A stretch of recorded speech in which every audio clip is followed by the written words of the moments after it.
Unemployment, government policies, Jack Barnett 21.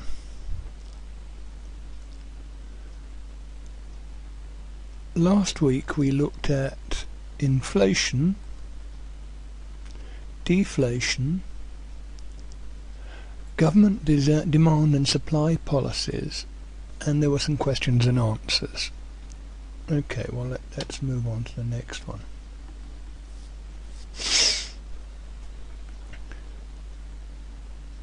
Price elasticity of demand. Now, you need to do more work on this. Don't rely on me to do all the work on the subjects. Give examples of price elasticity of demand.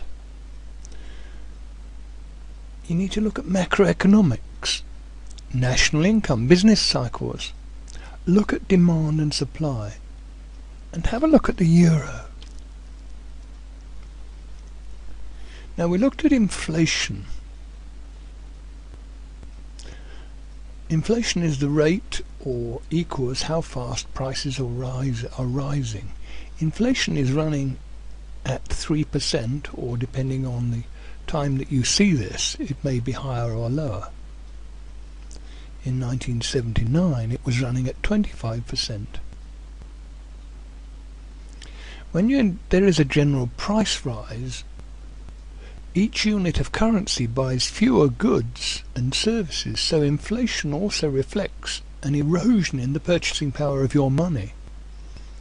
So there is a loss of real value in the internal medium of exchange, or the unit of account in the economy.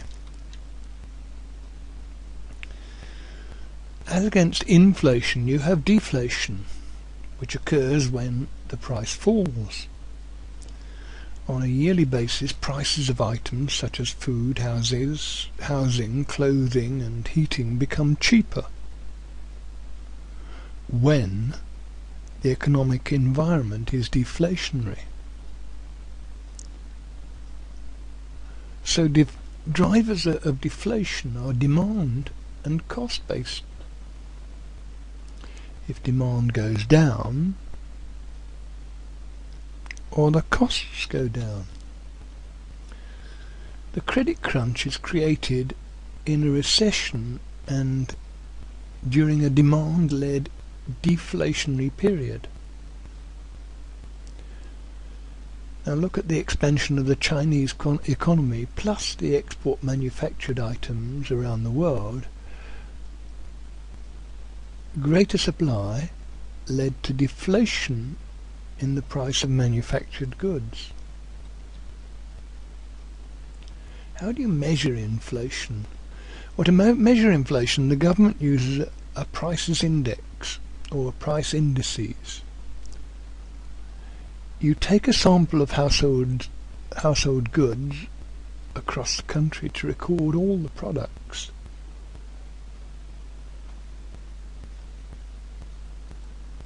They collect. What sort of things would you have in this basket? Bread, milk, tobacco, petrol, mortgage payments, insurance, perhaps cinema tickets, restaurant, meal prices, train fares, bus fares, so on. So you add all these up and then you set them to 100. Okay, having done that, inflation is measured how quickly the price is greater than or measures the difference in the price level last year or this year. So if you took all the prices in 2009, and then you took the same goods 1 year later and saw the difference, if the price had gone up, so then the goods now cost, instead of 100, they cost 110. Okay? Or if they'd gone down, instead of 100 they now measured 90, then you'd be looking at inflation or deflation.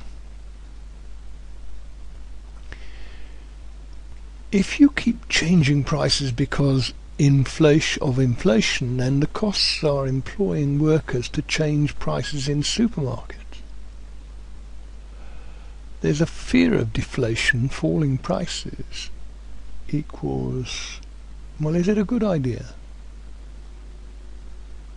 No, but prices fall, wages fall, or employment, you employ less workers.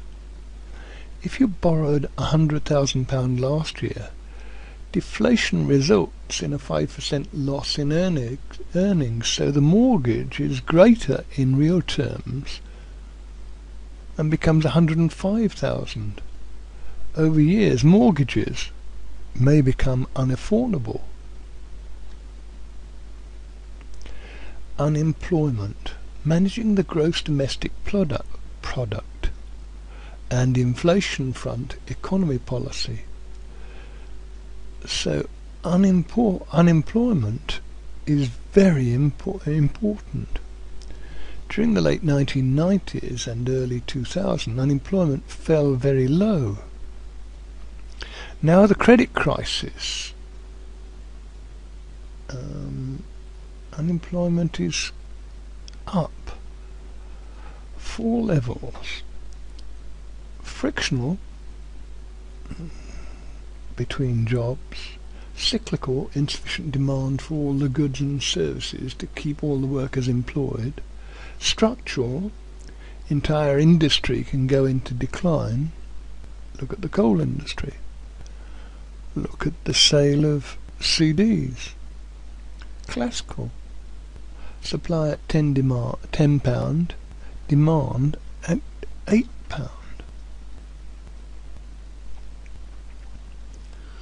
Alright, so there's our summary. We looked at last week, inflation, deflation, government demand and supply policies, unemployment. Okay, thank you very much.